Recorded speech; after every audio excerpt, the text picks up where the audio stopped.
Okay.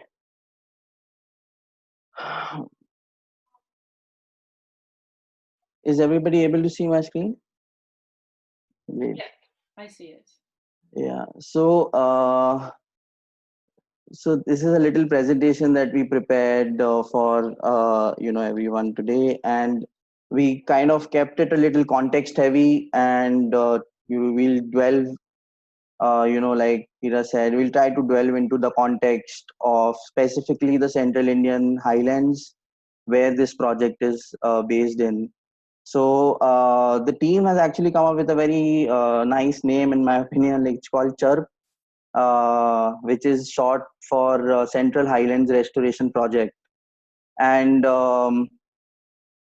as you can see, like in this image, this is the feature of the Central Indian Highlands, with grasslands and thick forest and dense forest. Um, for those who won't know, this particular biogeographic region hosts around 30% of India's wild tiger population, and also like which is 20% of the world's tiger population. So just to give you some sense, I want to start by giving some context about India. So just to connect the dots for later. India, as you know, like, it's a large country. It covers around 2.4% of uh, the total landmass.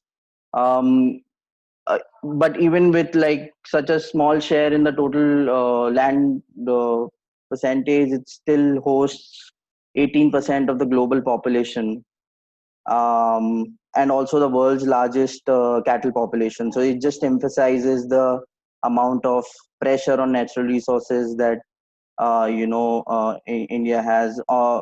And this is also reinstated by that it around 700 million people are dependent for their lives and livelihoods on natural resources, and a large number of these 700 million people are below the poverty line. um, India is also, as most of you will know, is on a very high growth trajectory. It has high growth aspirations. It wants to double its economy in the next 5 years. And as per government estimates of 2015, half of India is yet to be built. So that obviously, Sorry, Abhinav, half of India of 2030. That was half this. of India, yes, sorry, half of India of the 2030 is yet to be built. So that just emphasizes the amount of pressure that we foresee on our natural resources. Uh, Having said that, and in this context, India still been fairly successful in protecting its natural resources and its biodiversity. It has a share of 8% of the global biodiversity, and is one of the mega diverse countries globally. Um, and The reason for this success is attributed to a large extent to the 5% of its landmass which is under protected regimes and under formal protected areas. However, these protected areas are still insufficient, and they are getting increasingly isolated. So that's one side where protected areas, with respect to biodiversity, the protected areas are less. On the other hand, um, there has been an increase in protected areas in India since the 1970s. So in the 1970s, we had around 100 protected areas, and to date, we have around 650 protected areas. And this, to some extent, also has had adverse, impacts on the community due to reduced access. Because as the protected areas are formed, the communities residing in them are relocated out of these protected areas, and what happens the forests and the corridors that connect these protected areas and are also contributing to the overall functionality of the landscape to a large extent, uh, you know uh, are put under increased pressure. So there are two sides to it. So on uh, yeah, with respect to the total area in India, 23% of India's land is covered by forest lands, which is still substantial. We have aspirations to have 33% land under forests. 15% of its land is classified as common areas. These are areas which are used by communities, for their livelihoods, and are also governed by the communities, whereas the ownership lies with the government. Around 55 to 58% of India's landmass is under agriculture, and the remaining is under urban and other land uses. Um, in all of this, like, context, there is still one major aspect that is becoming increasingly visible, which is the climate change impacts. As per one of the studies undertaken by a German organization, India ranks fifth in the global index of climate vulnerability, which means that it is get seeing more floods, more droughts. There is the temperature and rainfall regimes are fluctuating frequently. So it also especially considering that we have such a large population dependent on natural resources, it all makes it one of the most vulnerable countries to climate change. Now coming to the Central Indian Highlands, so like you can see which the area highlighted here in the India map is the Central Indian Highlands. Uh, and this is the the sort of zoomed in map. As you can see, there are a lot of rivers originating out of this. So the first point here is that one of the important functions of the Central Indian Highlands is the ecosystem services it provides, and it is a source or headwaters to many peninsular rivers, and which are also the lifeline of Central India. um, the total area of this landscape is around 25 million hectares, which is around roughly around 8% of the India's total landmass. In this particular landscape, 70% of the population is rural. Uh, it is estimated that the population here in this landscape is around 60 million, of which 70% is rural. And of this 70%, or rather, like the 60, yeah, of this 70%, 25% of the population is tribal or indigenous, or what we call in India as Adivasi communities. Um, I've already dwelled upon why it is the global priority landscape for tiger conservation. And the last point, yeah. Sanpreet, do you want to add anything? Please feel free to. No, no, go on. Thank you.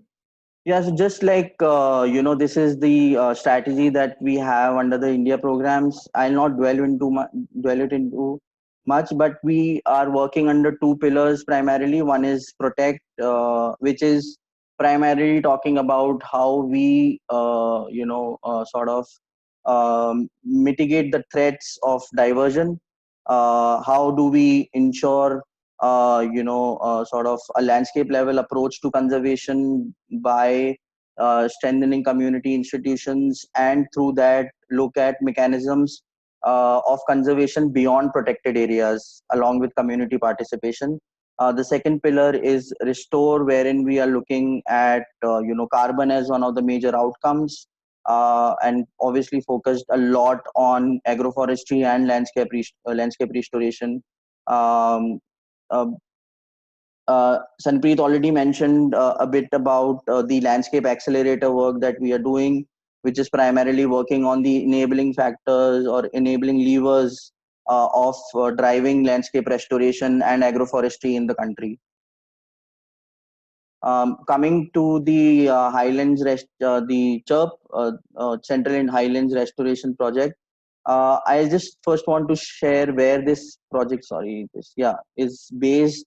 So within the Central Indian Highlands, this on the left of your screen is the Central Indian Highlands map.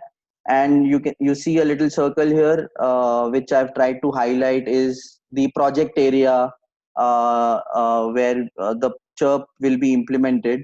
And I'm sorry, there's some animation problem, and this I think there's some editing issues. Uh, so basically, the green that you see here highlighted on this map, this is the map of Chhattisgarh, which is one of the central Indian states. And within these states, the church will be implemented in the Kabir Dham district, which is one of the districts, administrative districts in the state.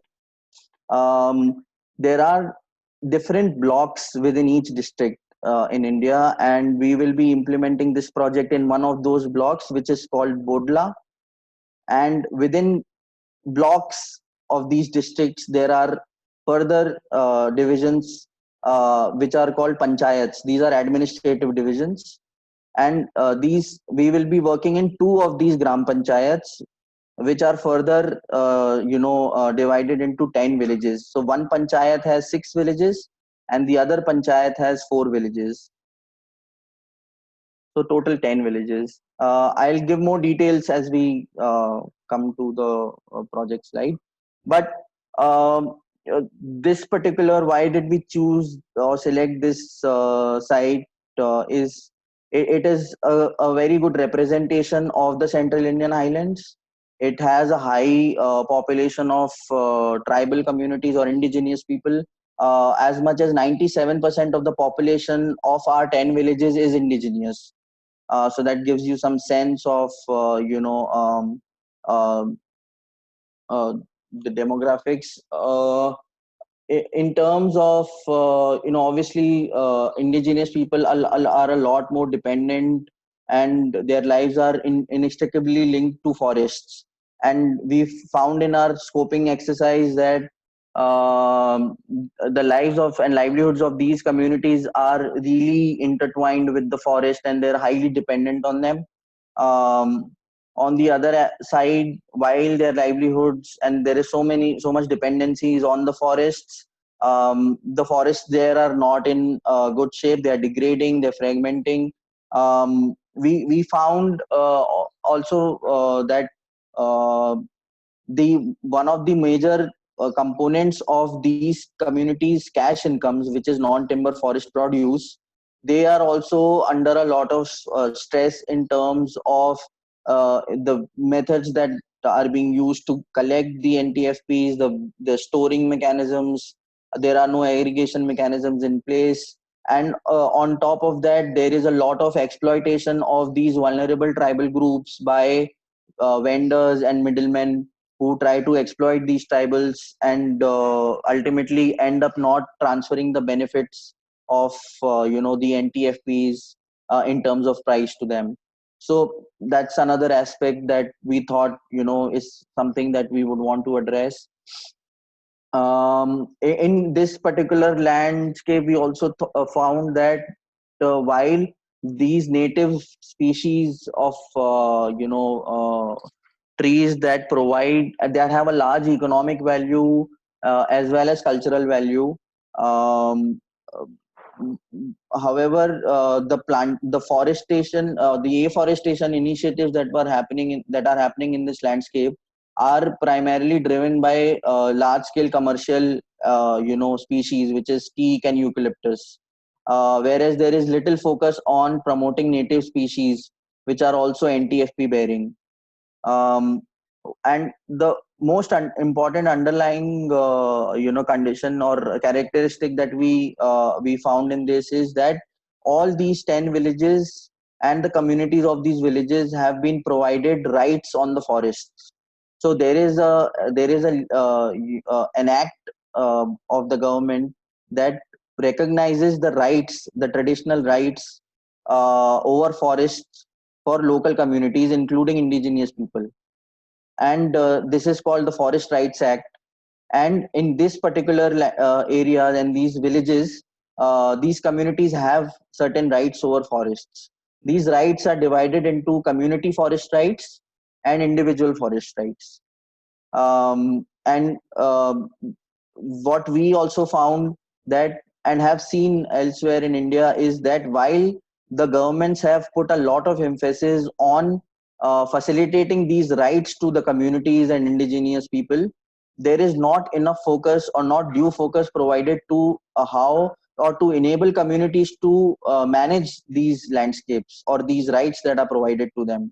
So that's one of the gaps that we have identified, and the project actually tries to enable the communities to help them better manage these rights that they've been provided with. Abhinav, can Yes, this just reminds me of something. We've spoken to the Nature Conservancy in Tanzania, and they actually have a very interesting project in Kenya on this topic exactly. How can you engage with people on the border of the forest? I think this was, I can look it up for you, which it was, but they actually have a super interesting scheme where they have thought of a way where both indigenous trees and more commercial trees can be integrated in a kind of an agricultural scheme as well. So I think I you're just, talking about the Africa Tree Fund project. I have to look it up, but it just popped up. It was a super Yeah. interesting um, sure. project we came across. Yeah, it will be Okay. good to know the name, but I think it is the Africa Tree Fund and the accelerator work that I mentioned about the landscape restoration accelerator. Kenya is also part of it, and Africa, Kenya and Tanzania both actually. And Africa Tree Yeah. Fund is being implemented under the same project. So in India, our work is a little different. It's more on the policy engagement. But yes, there is some cross learning that we are trying to do, but because of these COVID-19 restrictions, in fact, we had plans to delve more into the Africa project and develop some cross learnings for India program to take forward. But yeah, it will be good to hear which project are you talking about. Or we'll also see internally if there's some other project that is also on these lines. Thank I'll you. look it up. Yeah. And Abhinav, Thanks, Rene. you have more or less like 2 3 minutes. I don't No, know. so I'm just like trying to reach the last slide. So I've covered most of it.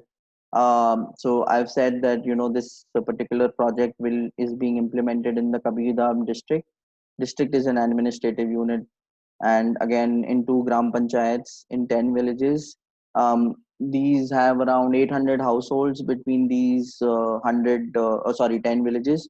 So very small villages with a number of habitations within each village, and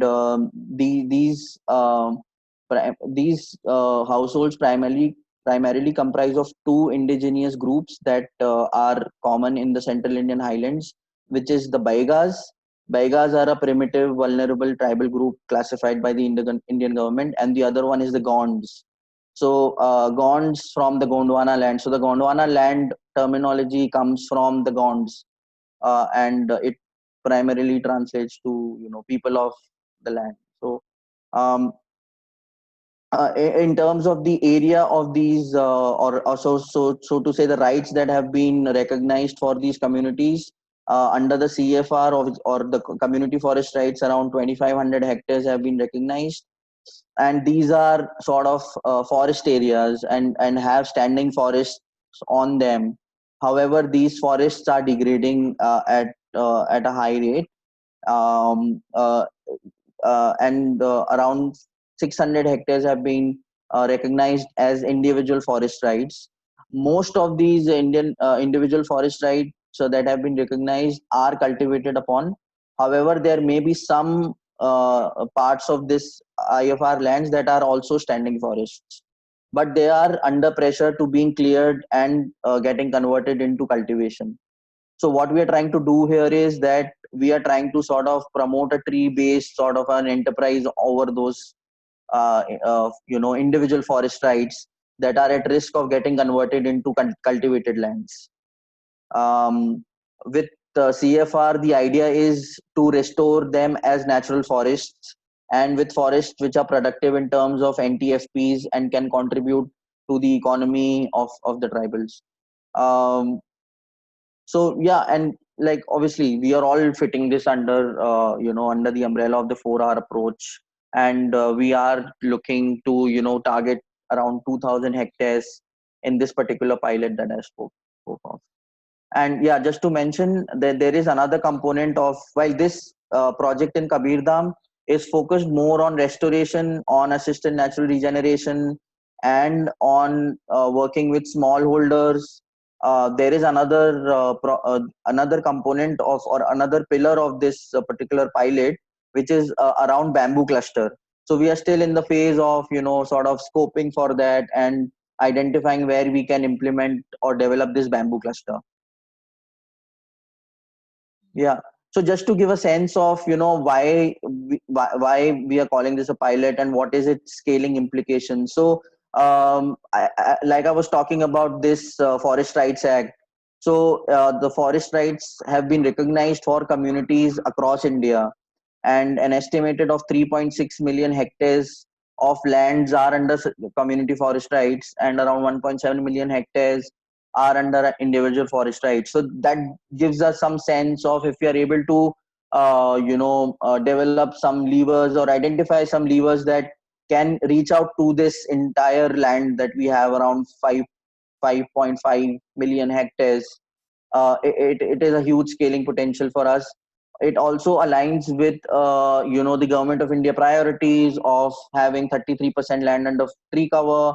Also aligns with the state government initiatives of promoting a tree based economy more and more. Yeah, so that's about it from my end. Any questions? Please feel free.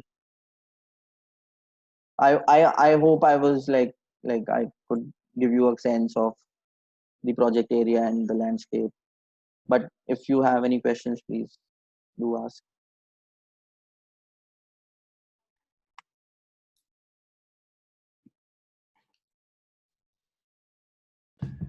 Thank you, Abhinav. That was very interesting. I have a question, if that's okay. Sure. So you start with these ideas to have these non-timber forest products production for restoration as well. So how will you avoid in this initiative the exploitative market conditions that you mentioned? So how will you work around it or avoid it or have different solutions for it? Sure. So one of the solutions, Simon, is to have the communities, or rather, provide access to these communities to the minimum support price program that the state government has. We in our scoping study we found that even though there is a mechanism available for these communities to sell their produce at at a minimum price, at which is remunerative for their collection efforts, and is provides a good rate. A large section of these communities don't use this MSP program, and it's because of I'm various not reasons. aware also. Yeah, because a lot of reasons to that. Awareness is one of the reasons. um, some of it is also associated with the lack of infrastructure around storage, and we've noticed that there is a lot of wastage, not just in this landscape but in other landscapes, wherein communities are dependent on NTFPs, and that provides an opportunity to these middlemen to sort of exploit them in the absence of the awareness factors, and also the basic requirements of infrastructure. So that's one of the focus areas for us, that as we move along, we would want to target these particular aspects on. First is getting them access to the minimum support price program, and then to help them create an ecosystem of good collection practices, good storage practices, aggregation, how it can be managed as an institution. If we can promote some basic level processing to increase the or improve the shelf life or perishability. So these are like things that we are thinking of working on as we move on. And Abhinav, if you can give an example like Chiranji, if you can talk about it can give the sense of numbers that we are talking about. What do they get, and what's the MSP, and what is the actual selling rate in the urban market? Yeah, so I just to give you a broad sense, I will not go into specifics, but we just did a small analysis of if we are able to facilitate MSP like program of the government to these communities, just that will improve their NTFP incomes by 150%. Just that. So it gives you some sense of how much the rates that they are being provided by these middlemen. And this analysis was for only 5 major NTFP species. We did not cover all. Yeah, so it's big potential there. Yeah. Are there any other questions? Last questions?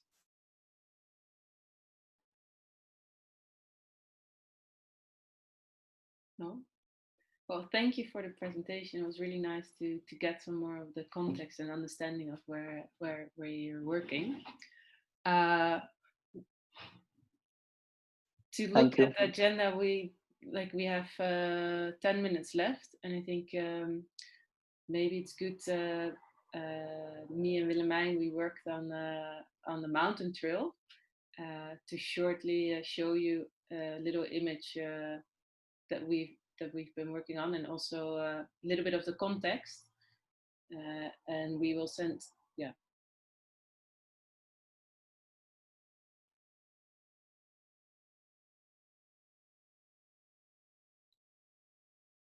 I was talking to myself. Key is actually inspired by Erica, who some of you know, with this idea of, we're going to be online for a while. And the Learning Fest, which we normally have every year where we get together and exchange experiences and spend time together, is cancelled. So we started thinking, okay, but at the same time, there's a lot happening, and how do we sort of lightly facilitate learning across the network? So we came up with this concept of an online mountain trail, where we could, for example, the idea would be to start in September and have 3 months of different focus areas. So to first harvest the lessons learned of what we've done in the past 6 years on a specific theme.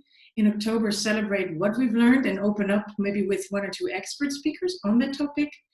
And then in November, we would like to take in all of the learning and the expert vision and strategize going forward. So what does that mean for our collective work going forward? And the theme, which we want to start with, we're considering to do this 3-month pilot several times. But the first theme we want to start with is regenerative agriculture, which was sort of came out of different surveys and conversations. So because it's a very important field of work in a lot of the landscapes, and there's lots of action around it, lots of learning around it. So we were hoping to, maybe start with that theme. And we would, organize a monthly session focusing on those different areas. So harvesting the lessons learned, celebrating and distilling what we've learned and sharing that back to the network, inviting an expert speaker on this topic to sort of shed some light on what he or she thinks to be important in the field of regenerative agriculture. And then in November, really sort of descending the mountain, looking over to the new area that we're entering into. So what do these lessons learned mean for our work on Regen Ag in the coming 6 years, for example? So this would be the idea. And we had some questions to this group. And I think I'll give the word to Kira for that. Yeah. So I think what the best thing to do is to send some more information via email. And the topic is going to be regenerative agriculture, and we are looking for experts on the celebration on the top of the mountain. And we'd also love your input about what you think are good speakers, also experts on the ground. And we would like to set up a harvest team, because it's not something me and Willemijn want to do together, but we would love to do it with our landscape partners. We also will send some more information about that and what it exactly means to be part of the harvesting team. It would be lovely if you could also think about and also check in your teams if there are other people that are interested in taking this on. And I think that's it for now. And then if you have any further questions, just please contact me and Willemijn, and hopefully the next impact team meeting we can elaborate a little bit more on it.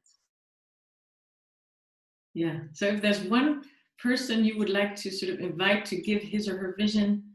We're considering maybe a professor, or we have a professor in mind whom we really love, but we're at the same time aware that there are on-the-ground farmers that are really showing how Regen Ag can be the big change maker. So any ideas on speakers that you know are good, male, female, north, south, on the ground, or academic? We're really open to suggestions. Yeah. So, and also because in the introduction I mentioned that we would spend some time about the mail portal. I think we will move that forward to the next meeting, and also Marijn will send maybe some information that we can share via email. And then hopefully tomorrow we will see you all in a deep dive session we've organized, and René and Liz have also been preparing about the impact reporting of 2019. I think that's it from my side. I don't know if there are any further questions. I think it might be good to know that Australia tomorrow, so Ben wasn't able to join, so we'll have a little bit more time to focus on South Africa tomorrow. I hope you don't feel put on the spot, but we can shorten the session. I heard Liz, you had enormous amounts of things to say. You just ruined my day. Slides. No, that's cool. We'll make a plan. Yeah, and just to make the case again for the Harvest Brigade, it's not meant to be just dividing the work. It's really meant to be also a learning experience within the Harvest team, to look at all the information on Regen Ag, what actually happened there, and how can we make sense of it all across landscapes and sort of distill some key learnings. I think it would be really fun. So I hope you will sign up. Okay. Any further questions or comments before we continue with the day? Maybe just a question, Willemijn, you just said join the Harvest Brigade. What I took from is that I'm going to go in my team. They're definitely, you know, Daniel is someone who pops into mind, and we're working in Zambia now also with another expert. So just to clarify the question, I'm going to ask in my team and propose some ideas for this harvesting, right? Or is it something else that you're So the one thing is, do you know of expert speakers? That's one thing. And the other thing is, we want to have an informal group of harvesters within the network that will work with us throughout these 3 months to capture the main elements of the discussions. All right, yeah. Thanks. All right, okay. Well, lovely to see you all this morning or evening, and well, enjoy your day, and I hope to see you all tomorrow.